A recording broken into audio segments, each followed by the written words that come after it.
Hey everyone, welcome back. So now that you've seen the interior tour of Amelia, I think that we should dive into a little bit more detail about what happened after the build. A lot of you have been asking us why we turned around and sold Amelia just 3 weeks after we finished the build. I'm about to tell you. So here we go.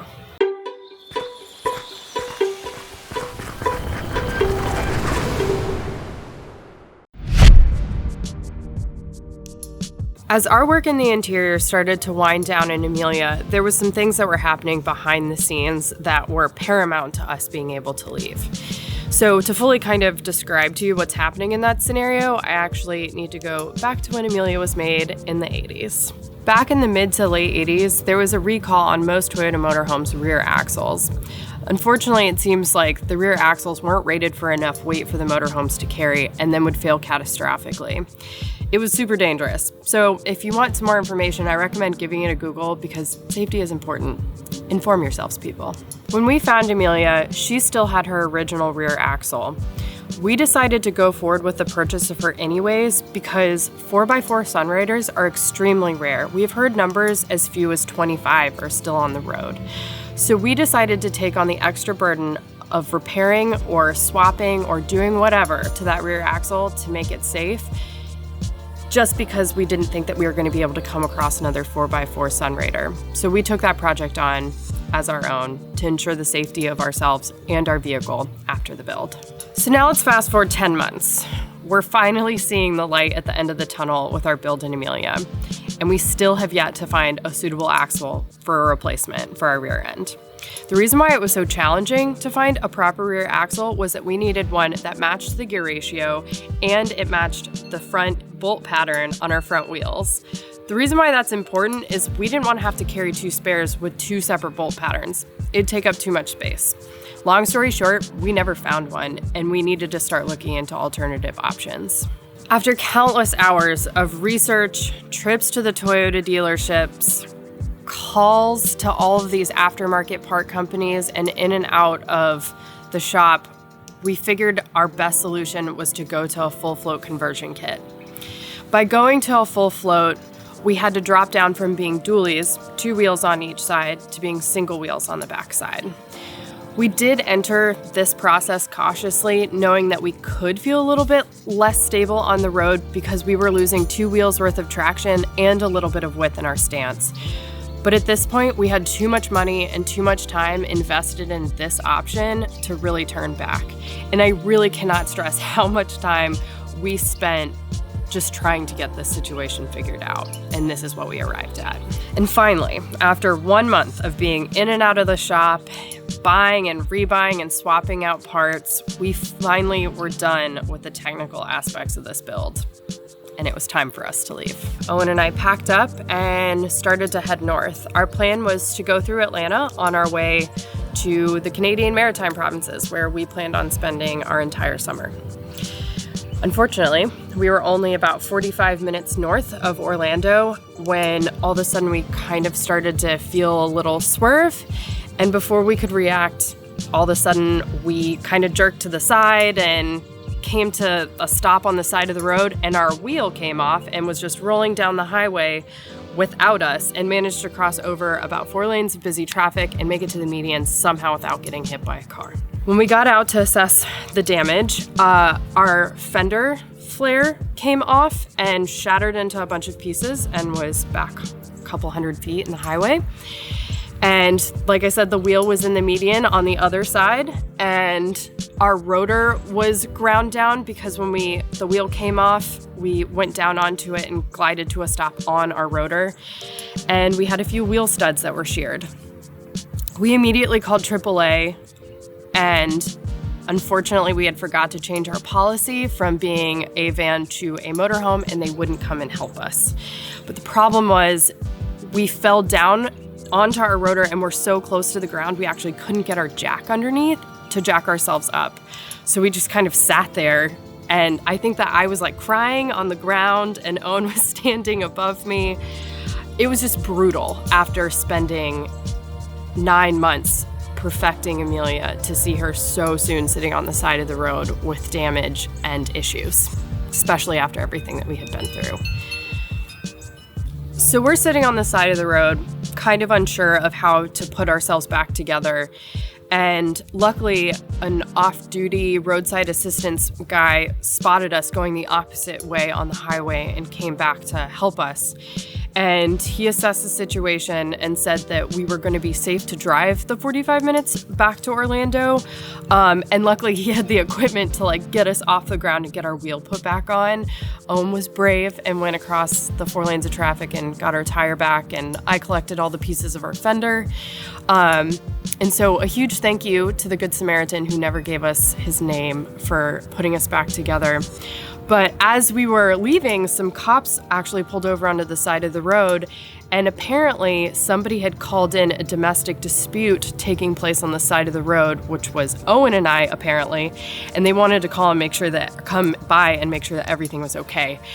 And that was just about the only thing that we laughed about that day, because Owen was just trying to comfort me as I was sobbing on the ground. But to this day, we're not super sure how this happened or what exactly happened. We suspect that the lug nuts were not tightened down properly after the last time Amelia came out of the shop. Our bad for not checking, but I will say the lesson learned here is we now check our lug nuts all the time. Immediately after getting back to Orlando, Amelia went into the shop. While she was in the shop getting everything fixed from the wheel incident, Owen and I went ahead and refiberglassed and fixed our fender flare. By the time she was out of the shop, the fender flare was ready, painted, and we put her back on. And then the next day, we attempted to make it to Atlanta again. We did make it to Atlanta, so spoiler alert. But on the way there, we noticed that she still wasn't handling the way that we wanted her to. And so we felt like by the time we arrived in Atlanta, maybe the next thing that we should try was a suspension refresh. Maybe that would tackle the issue.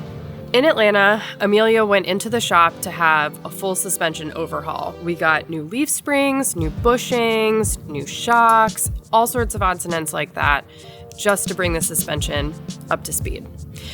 When she was done, we headed up into North Georgia to spend the weekend with some friends, and the entire weekend was spent on Forest Service roads. And we started to notice that the suspension was much, much better, but she still wasn't handling the way that we wanted her to in those more off-roading scenarios, particularly when the road is off camber. The thing is, we see a full spectrum of road qualities when we live on the road. Not only do we drive these roads every single day, but we also sleep on them. So it's important to us that we can drive them and feel comfortable. After having all the suspension work and Amelia not feeling the way that we wanted her to, we just started feeling really discouraged that Amelia might not turn out to be what we hoped she would. So as we left the North Georgia mountains, we took a very, very windy road on our way up into North Carolina. And I was driving, we were about 3 hours into the drive, and apparently I was visibly distressed because Owen told me that I should pull over. I had been clenching my jaw and white-knuckling the steering wheel and assorted other things like that, I think. And so I pulled over into an empty lot, and I wasn't sure what Owen had been thinking, but I just kind of laid it on him. I told him that I thought that we needed to sell Amelia. I told him that it was all I could ever really think about anymore, and I just felt like, I don't know, I just don't think that she was ever going to be the vehicle that we wanted her to be. Despite the fact that we had spent so much time and energy on her, we had just put so much money and time into it, and I just felt I just felt like I didn't have the energy to do it anymore, to make it right, and I didn't really know what that meant for us. But he said that he had been thinking the same, and I think it was the first time that we both had really and truly vocalized the fact that we were concerned that Amelia was not going to be right for us since leaving Orlando. I know if you're listening to this probably sounds like a cop-out, but the thing was, Amelia took half a year longer than we planned for. She cost twice the amount of money that we had budgeted for, and we were just kind of at our wits' end on it all. We felt like the issue was somewhere in her rear end, but we just didn't have the money or the energy to take care of it anymore. I mean, at what point do you call it? But it was in that moment that we realized that our priorities had to shift. And we realized, one, Safety needed to be our number one priority going forward. Up until this point, all of our vehicles had actually been 1985s. There was no airbags, and until you're kind of met with some adversity like that, you don't realize how important your safety is. So we wanted some modern safety features, whatever that looks like. 2, we didn't just want a 4x4 vehicle, we wanted an overlanding vehicle. Something that could get us literally anywhere we want to be. 3, it no longer mattered what our home looked like to the outside world. It was just important that it took care of us. And 4, we wanted to get back on the road as fast as possible. And we were willing to do that in just about anything we could get our hands on. So the following day, after we made our decision that it was time to sell Amelia, we started to head south towards Orlando for the second time that month.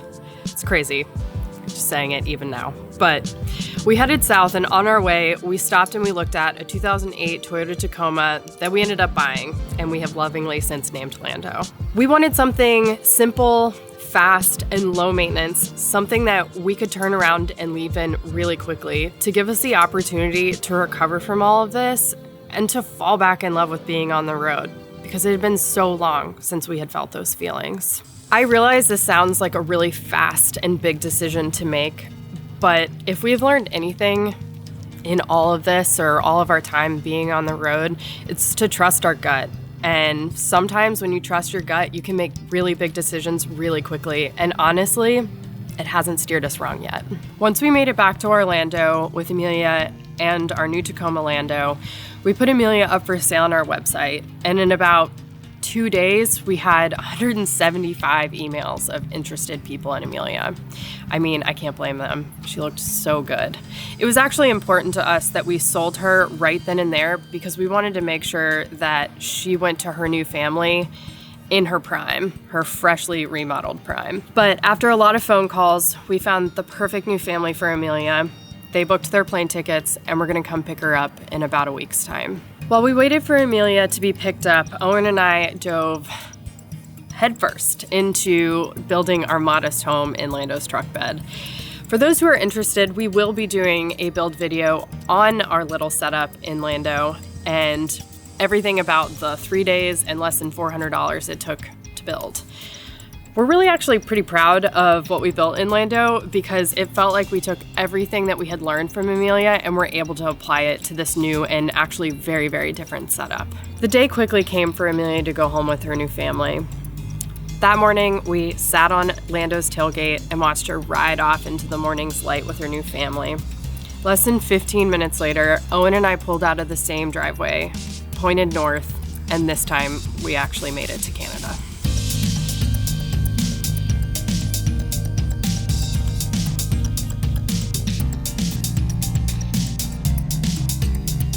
Now that some time has passed, Owen and I have recovered from the build and our sudden change of heart.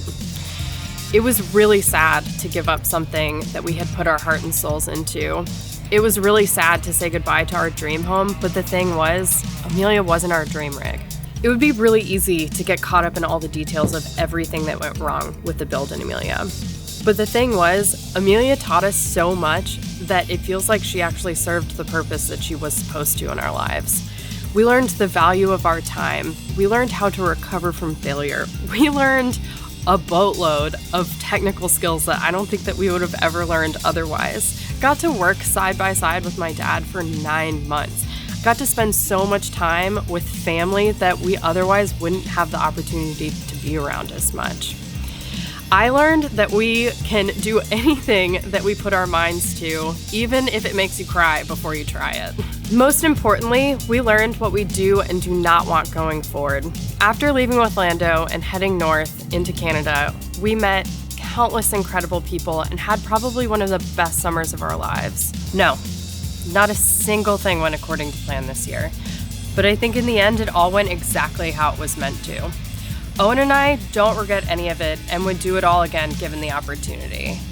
Well, not all of it. Thank you guys so much for sticking through all of this with us. We really appreciate it, and it's been a joy to have you along for the ride. We hope that you found some nugget of inspiration or some help or guidance or found these videos useful. We appreciate it, and we'll see you somewhere down the road.